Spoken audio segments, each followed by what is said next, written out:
before the boardrooms, before he was the Oracle of Omaha. He was just a quiet boy sitting alone at a desk, flipping through the stark pages of a dusty newspaper. At age 11, he made his first investment. By 15, he was earning more than his school teachers. But this isn't just a story of how Warren Buffett got rich. It's the story of how he built wealth patiently, ethically, and how he never let it change who he was. Warren Edward Buffett was born on August 30th, 1930 in Omaha, Nebraska, the son of Howard and Leila Buffett. Warren grew up in the shadows of the Great Depression. His father's brokerage business closed, the family moved cities, they scraped by on little. At the dinner table, young Warren listened as his parents quietly discussed bills, taxes, and budgets. While other kids dreamed of toys, Warren dreamed of numbers, patterns, profits. He wasn't a typical child. By the time he was 10, Warren had already devoured every financial book in the local library. He often said, "I read every book on investing by the time I was 12, some twice." One day, his father took him to visit the New York Stock Exchange. The marble halls, the tickers, the noise. Warren didn't blink. He whispered to his dad, "This is where I belong." At age 11, he bought 3 shares of City Service Preferred. Price $38 a share. The stock dipped to 27, then it climbed back to 40. Warren sold, relieved. Days later, it skyrocketed to over 200. He didn't celebrate. He stared at the paper in silence. His face hardened, his voice quiet. "That was a mistake," he later said. "I learned to wait." Warren wasn't just reading about money, he was learning how to think about it. By 13, he was running his own newspaper route. By 14, he filed his first tax return and claimed a $35 deduction for his bicycle. By 16, he had saved over $5,000, more than most American families earned that year. But the world wasn't impressed. When he applied to Harvard Business School, they turned him down. He didn't have the right look, the right voice. They couldn't see beyond his quiet demeanor.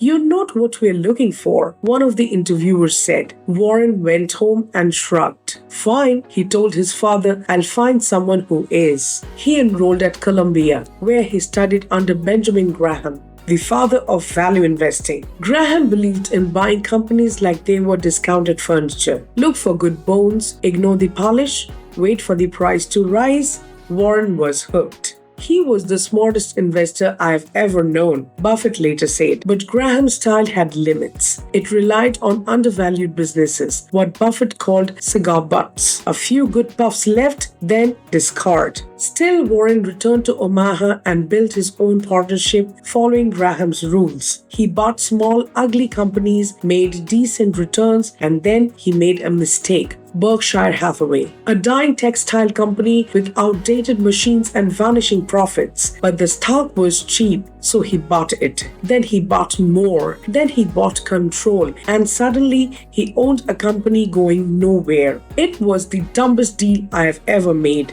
Warren admitted. But instead of abandoning it, he transformed it. He used Berkshire as a shell, a vehicle to buy better businesses. That failure became his foundation. Warren evolved. He stopped looking for cheap companies. He started looking for great companies at fair prices. He wanted businesses with strong brands, loyal customers, and what he called moats. "Look for a castle and a moat," he explained. "Then make sure the moat is getting wider." In 1988, he made a move that stunned Wall Street. He bought over $1.3 billion worth of Coca-Cola. The analysts laughed. "It's just sugar water," one said. Warren replied, "No, it's a habit, and habits are priceless." The investment became one of the most successful in history, worth over $25 billion.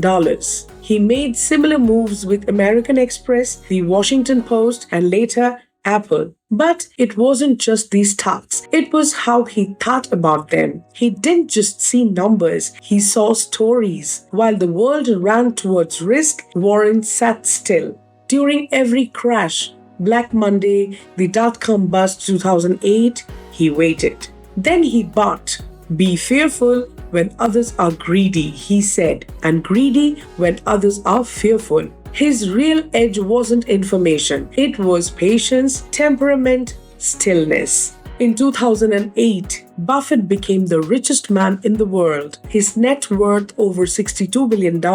But he didn't buy a new house. He didn't upgrade his car. He still lived in the same home he bought in 1958 for $31,500. He still paid $3.17 for breakfast at McDonald's, and if the market was down that day, he'd only get a $2.61 meal. His friends called him eccentric. He called it normal. He didn't want more. He wanted meaning. And so he pledged to give away 99% of his fortune. When asked why, he smiled. "I'm just a lucky guy born in the right place at the right time," he said. "I want to help others write their own story." Through the Giving Pledge, he inspired hundreds of billionaires to donate more than half of their wealth. His impact is global. Schools, hospitals, research centers, all quietly supported by the empire he built. And yet, he remains grounded. He still shows up to the office, still read 500 pages a day, still writes his annual shareholder letter filled with wisdom, humility, and few dad jokes.